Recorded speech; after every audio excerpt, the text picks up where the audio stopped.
Well, perhaps you've seen him, a tom turkey moving in a regal strut along the streets of Rochester's Pill Hill. Years ago, wild turkeys were a rarity in Minnesota, but this turkey is both large and in charge, at times attempting to direct traffic. KMT News 3's Anthony Monzon spent much of his day searching for the turkey. He joins us live with the story tonight. Yeah, Katie and George, this Tom certainly has people talking here in Southwest Rochester. One of the ways you get folks doing that, get involved in interrupting traffic. Of course, this turkey is, for better or for worse, gobbling into the hearts and minds of folks here in the Med City, though it's a lot harder to get in touch with him than you might think. It was a normal day when I walked into KIMT this afternoon. Tony Monzon coming in on this. Howdy.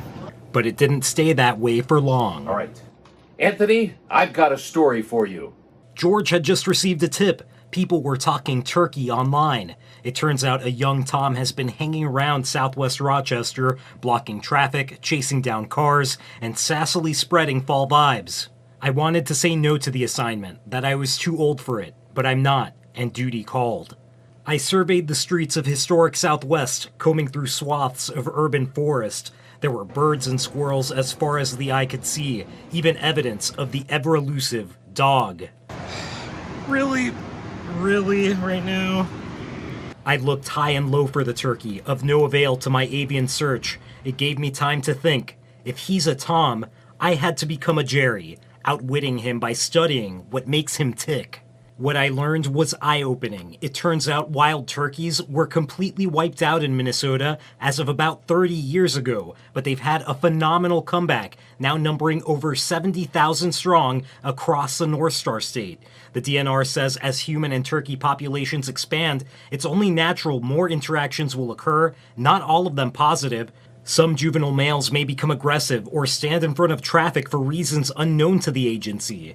I had gained a new respect for the wild turkey and was ready to call it quits. That's when it happened, and we locked eyes for the briefest of moments. But I still had a job to do and questions to ask. Sir, any comment, anything you want to share with drivers today?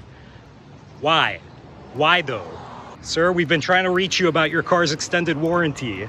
No comment from the Tom, but I could go to bed knowing the wild turkey's tale as fall flutters into the Med City. It's nice to have a sense of humor about things sometimes, right? Especially when it comes to traffic. But in all seriousness, the DNR says you should not feed turkeys, as lovable as they may be, because that can actually cause them to have more aggressive behavior, especially around breeding season. Live in Rochester, Anthony Monzon, KIMT News 3. I don't think I'm equipped to read this tag, Anthony. Wild turkeys aren't usually hanging out in the urban landscape, according to the Minnesota Department of Natural Resources. They are often seen in wooded areas next to farm fields and pastures.